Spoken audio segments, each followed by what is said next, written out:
Assalamualaikum warahmatullahi wabarakatuh. Hello, welcome to my video. Bersama saya, Miss Ira.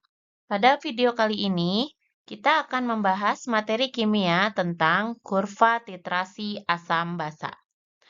Kurva titrasi merupakan plot pH larutan sebagai fungsi dari volume larutan penetrasi. Kurva titrasi akan memudahkan kita untuk mengidentifikasi titik ekivalen. Karakteristik kurva titrasi berbeda-beda tergantung pada jenis asam dan basa yang direaksikannya. Pada titrasi asam kuat oleh basa kuat, perubahan pH terjadi pada saat titrasi asam kuat oleh basa kuat. Misalnya 50 ml asam kuat HCl 0,1 m dititrasi oleh basa kuat NaOH 0,1 m dengan menggunakan indikator fenoftalen. Sehingga diperoleh data dalam tabel ada volume NaOH 0,1 m dalam satuan mililiter. Dan pH-nya itu diperoleh setiap kenaikan volume NaOH 10 mili. Sehingga bisa kita plotkan ke dalam sebuah kurva. Dalam kurva titrasi asam kuat oleh basa kuat ini terdapat pH yang pada saat titik ekivalen sama dengan 7. Di mana pada saat titik ekivalen itu mol NaOH persis sama dengan mol dari asam kuatnya yaitu HCl. Dan pH-nya pun sama dengan 7. Selanjutnya pada titrasi basa kuat oleh asam kuat. Indikator metil merah dapat digunakan untuk menentukan titik akhir titrasi pada reaksi penetralan basa kuat oleh asam kuat. Misalnya titrasi KOH 0,1 m basa kuat oleh HCl 0,1 m asam kuat. Sehingga diperoleh volume HCl 0,1 m ml setiap kenaikan 10 ml akan diperoleh harga pH-nya. Dan kita plotkan ke dalam suatu kurva. Ada titik ekivalen, di mana titik ekivalen ini menyatakan molnya HCl itu sama dengan molnya KOH atau basa kuat. Ya.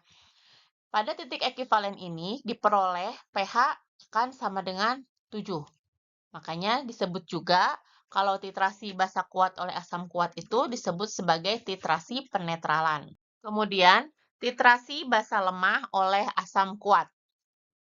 Perubahan pH pada titrasi basa lemah dan asam kuat, misalnya pada reaksi 50 ml larutan NH4OH 0,1 m yang dititrasi dengan larutan HCl 0,1 m sedikit demi sedikit hingga mencapai 100 mili, kita masukkan data hasil titrasinya ke dalam sebuah tabel.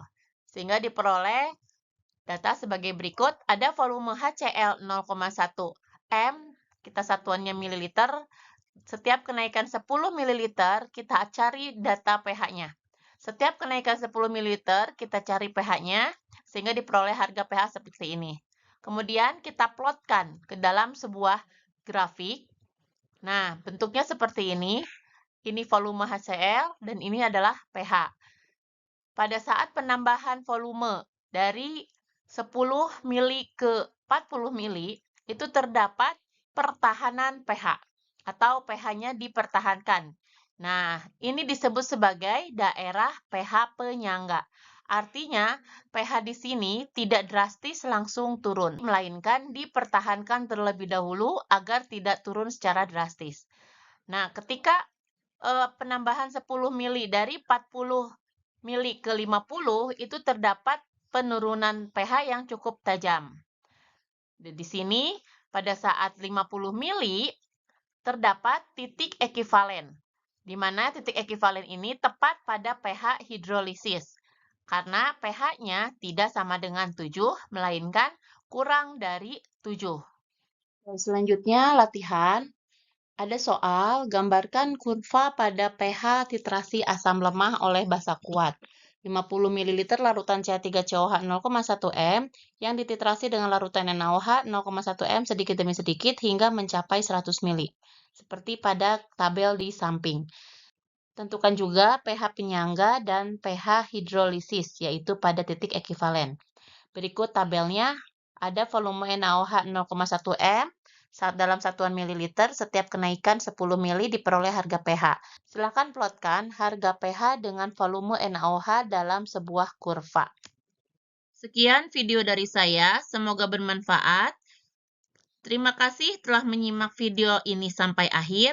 Jangan lupa subscribe, like, and share video ini agar makin banyak orang yang mendapatkan manfaat dari video ini.